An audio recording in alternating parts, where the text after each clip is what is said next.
After meeting with Steelers brass on Tuesday, it's a matter of if not when, with Antonio Brown, Pittsburgh's star receiver, one of the league's best players of the last decade, is going to be traded. That much seems inevitable. But if the Steelers are reluctant to trade Brown within the division or, as has been reported, to the Patriots, then where might he end up, and where should Patriots fans want Brown to end up if they can't watch him in red, white and blue next season? Had a great meeting with Mr.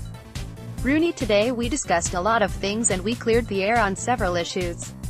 We both agreed that it is time to move on, but I'll always have appreciation and gratitude towards the Rooney family and its Steelers organization. One wideout, there are some serious salary and salary cap implications to consider. Brown is scheduled to count $22.1 million against the cap in 2019, and if the Steelers trade him before June 1, one would think the market for a trade would be impacted by what transpires in free agency and then the draft in early May. They would carry over $21 million in dead money on their cap next season. If they trade him after the draft, after June 1, Brown's dead money would be a shade over $7 million. More Phil Perry. Okay, so let's get into the candidates for Brown's services. Teams like the Niners, Lions and Seahawks have needs at receiver and the cap space to make the move.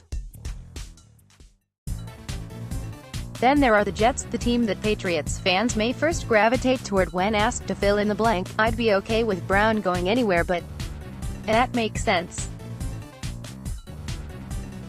Why would any self-professed Patriots fan be amenable to the Jets adding one of the best weapons in the league? Brown will be 31 next season, but he's a four-time first-team All-Pro and he's racked up 6 straight 100-catch, 1,200-yard seasons. Unpredictable as he's been off the field of late, he's been the definition of a sure thing at the position over the last half-dozen years. But even with Brown in the mix in New York, and even with oodles of cap space, there's no guarantee the Jets become a real threat to the Patriots in the division after that kind of acquisition. Sam Darnold could make the leap as a second-year quarterback, but he'd still have very little else in the way of weaponry around Brown, and new coach Adam Gase would have to come up with a way to make it all work. Plenty of uncertainty there. More Patriots. That's why Patriots fans might want to hope that Brown doesn't land in Indianapolis. The Colts won a playoff game last season with a young roster that is built around Andrew Luck and poised to improve. Not only should players like Quentin Nelson and Darius Leonard continue to trend upward after impressive rookie seasons, but general manager Chris Ballard will have more cap space to play with than any other franchise this offseason, $118 million. If the Steelers are wary of contributing to conference contender, then they wouldn't want to send Brown to Indianapolis.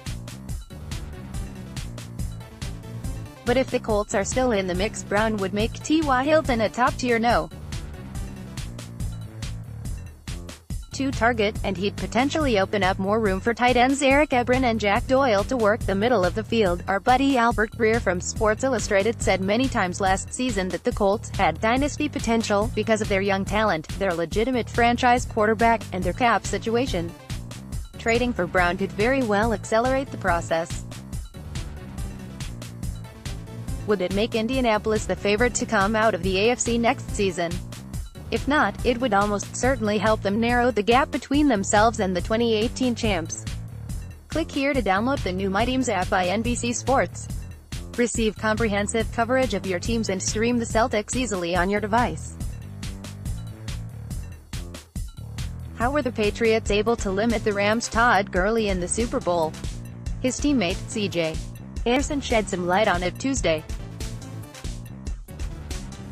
Gurley led the NFL in combined rushing and receiving TDs in 2018, with 21, yet his usage in the NFC Championship game and Super Bowl was curious. If he was truly healthy, Gurley had 10 carries in the 13-3 loss to the Patriots after having just 4 in the NFC title win over the Saints. Rams coach Sean McVay had said knee inflammation had slowed Gurley after he was injured. Deck 16 against the Eagles, and Gurley and the team insisted he was healthy for the postseason. Gurley's teammate, C.J.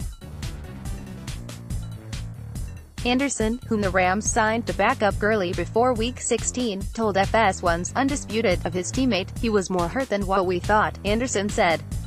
The injury was a little bit more than what everybody in the building thought, including himself. New England slowed down a lot of our big plays and it was frustrating. At C.J. Anderson B22 on Super Bowl. LII picked out twitter.com/ego1gua3d, undisputed, @undisputed, February 19, 2019. Yeah, he'd never really tell me, said Anderson, who added Gurley never was specific about the injury but indicated it was a sprained knee. It was tough. I would say sprained knee. Obviously, I had surgery on my meniscus and once you have a knee, you always have a knee.